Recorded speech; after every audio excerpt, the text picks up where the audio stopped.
guys, what's up? Welcome to my hideout with doubles as a home recording studio. Some people asked me to shoot and post a video of how and with what I make the music I've been doing lately. So this is my attempt to oblige to whoever is interested. I'm shooting this with an iPhone and this is my first video ever, so bear with me and let's start with the tour. Alright, now this 19-inch rack is where I plug my instrument in. All the units are daisy chained, and I'll give you some more details on the units in a bit. But now I'm handling the sound chain, and the sound goes from here to this little breakout box. It's very old and a bitch to configure, but I'm keeping it as long as it works because, you know, it does what it's supposed to do, and it has nice converters, and it just plainly sounds great. And this sound interface is connected to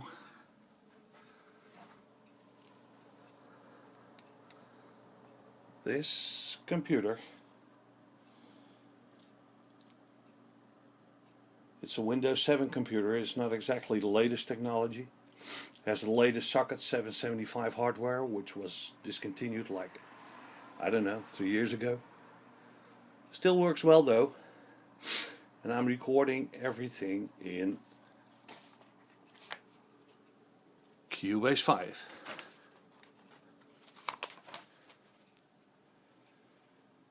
And reconverted to analog, it runs into this little device. It distributes the music to these powered monitors. Here's the right one, here's the left one, and this is, I'm not sure if it shows, but it's a big bandpass subwoofer. So that's the sound check. So I showed you my 19-inch rack, and I promised you a little in-depth on it. Now, before heading into amp territory, you have to know that for me, music is like a two-headed monster. On one end, I do jazzy, clean, alterated harmonics, kind of like in the realm of Holdsworth and Mike Stern. And on the other hand, I do brutally tearing post-hardcore, metalcore, jam pieces, which I also want to be able to top off with clean or heavily distorted alterated harmonics. And I want everything to retain sort of a prog-core hi-fi transparency, so not even the slightest muddiness is admissible for me. I'm using 3 preamps, and they're all from Tech 21. They're the best I know for DI recording without skyrocketing into fractal audio or Kemper price levels. Besides, when I purchased these, stuff like, you know, like an XFX or stuff like that didn't even exist yet, and line 6 is not an option for me because it's admittedly cheap, but it sounds cheap as well. Now anyway, this is the BSA1.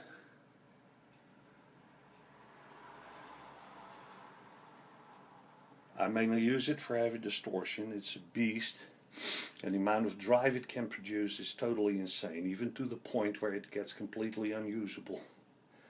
I always thought distortion was like money, you know, something you could never have enough of. But this unit proved me wrong. It has 5 256 step algorithms. I'm not sure if it's visible, but you know, to tweak it with, so there's no limit to what you can do. The next one is a little underrated gem. It's the RPM.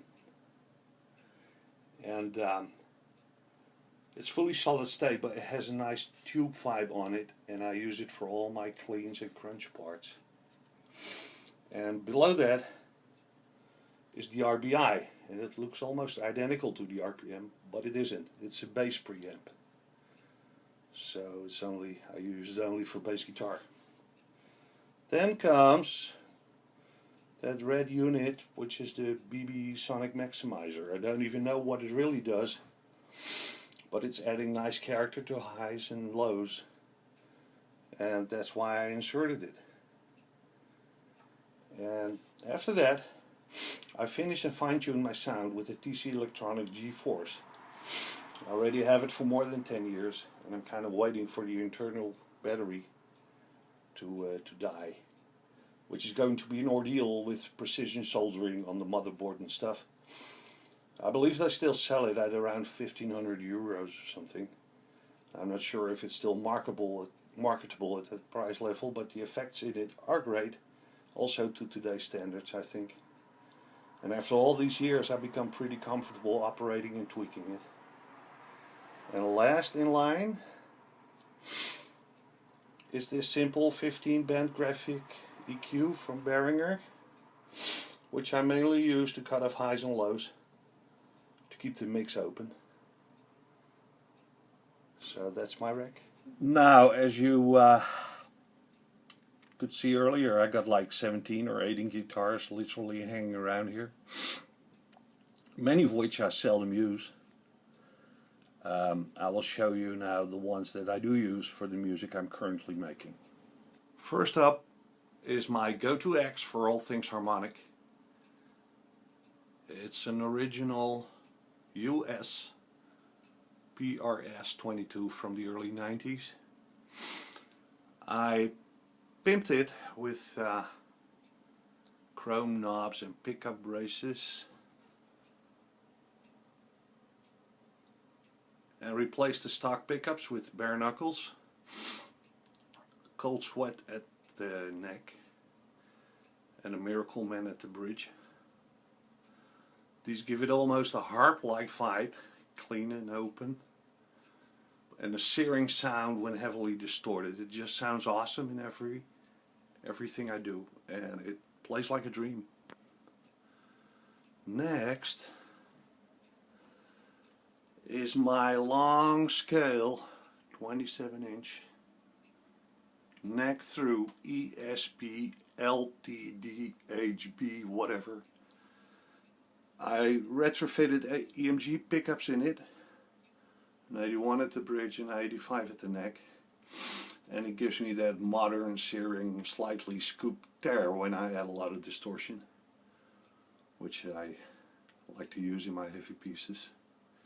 And sometimes I want to add something even lower than B from a baritone or 7-string for, to get a Jan vibe. So enter this Schecter Hellraiser C8, which goes as deep as F sharp. Actually, I detuned the G string in every baritone and 7-string guitar to F sharp, so it becomes, like a traditionally tuned guitar, starting in low B up rather than starting low E up with 1 or 2 added bass strings like a lot of guitarists do. So I always use like an alternate tuning. And here is my good old cheap ass Schecter Omen.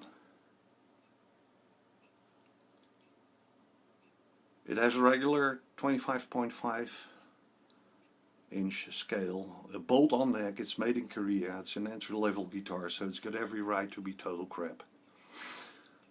It's also by far the best sounding 7-string guitar that I have.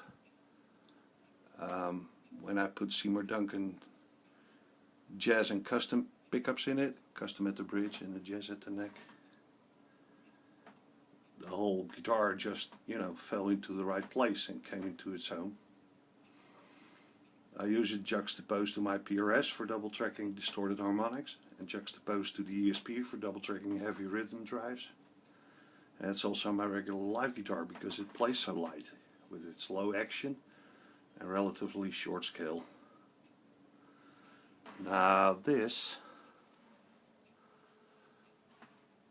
is a guitar everybody recognizes, Van Telecaster.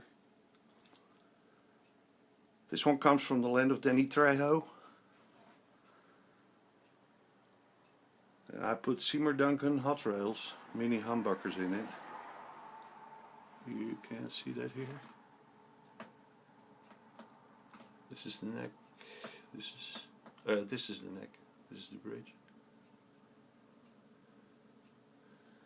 It gives it a sort of Gibson 335 kind of vibe, while it's still retaining the typical Telecaster bite, which is right up my alley. So I use this one for my jazz leads, rather than the 335, which I also own.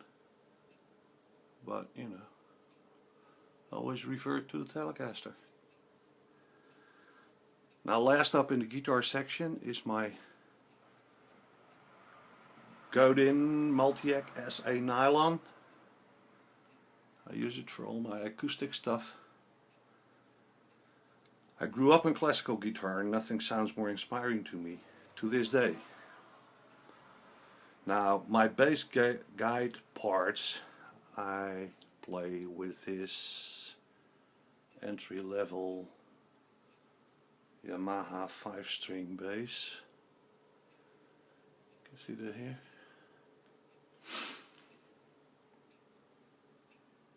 I customized it with EMG electronics and pickups, a CS and a DC, and actually made it sound, you know, pretty awesome for what it's supposed to do for me. So these are the instruments that I use in my recordings. So there you have it, guys. I hope you enjoyed my little tour. Thanks for watching. Take care. See you next time. Cheers.